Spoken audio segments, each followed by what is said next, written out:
धन्यवाद अध्यक्ष महोदय, आपने पर्ची के माध्यम से अपनी बात रखने का अवसर प्रदान किया। माननीय अध्यक्ष महोदय, मैं सदन के विचारार्थ उच्च शिक्षित युवाओं की बात लेकर आपके समक्ष आई हूँ कि विद्या संबल योजना के तहत राजशेष और नियमित कॉलेजों में 2700 गेस्ट फैकल्टी सहायक आचार्य अभी कार्य कर रहे हैं और इनकी जो भर्ती हुई संविदा के आधार पर वो यूजीसी के जो नॉर्म्स है 2018 के उनके अकॉर्डिंग हुई, और लेकिन आज भी वो काम कर रहे हैं और अब जो अगली भर्ती निकाली जा रही है संविदा के आधार पर, उनका संविदा के आधार पर ही वो भर्ती निकाली जा रही है और इन लोगों के बारे में जो अभी कार्य कर रहे हैं उनके विषय में बिल्कुल भी सोचा नहीं जा रहा।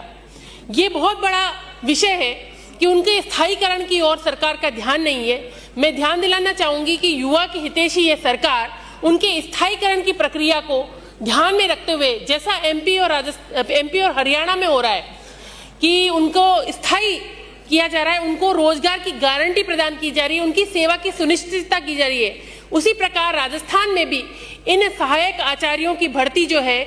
वो अगर आगे की जाती है तो उनका भी स्थायी रूप से भर्ती की जाए। और जो अभी वर्तमान में काम कर रहे हैं, क्योंकि भर्ती निकलेगी तब तक वो 5 वर्ष से ज्यादा 6 वर्ष काम कर चुके होंगे, उनके अनुभव का हमें लाभ लेना चाहिए। क्योंकि अगर हम देखें तो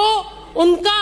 यूजीसी के नॉर्म्स के थ्रू उनकी भर्ती हो रही है और ब्रांड का तो हम यूज कर रहे हैं लेकिन उसका भुगतान नहीं हो रहा, उनकी सर्विस पूर्ण तरह से अनिश्चितता के घेरे में है। मैं ये भी कहना चाहूंगी अध्यक्ष महोदय मैं ये भी कहना चाहूंगी अध्यक्ष महोदय कि उनका स्थायी रूप से उनका स्थायीकरण किया जाए। आगे जो भर्ती निकले उनको भी स्थायी भर्ती दी जाए, न कि अस्थायी तौर पर 5 साल बाद उनको कह दिया जाए कि आप घर जाओ। ये ठीक नहीं है, क्योंकि बहुत सारे तो उसमें ओवरेज हो जाते हैं। तो मैं यही कहूंगी और साथ ही ये भी कहूंगी कि उनका टेक्निकल जो पदनाम है टीचिंग एसोसिएट, जबकि उच्च शिक्षा में ऐसा कोई पदनाम होता ही नहीं है, सहायक आचार्य पदनाम होता है, उसी के आधार पर उनका पदनाम रखा जाए और उनके बारे में गंभीरता से विचार किया जाए। धन्यवाद अध्यक्ष महोदय।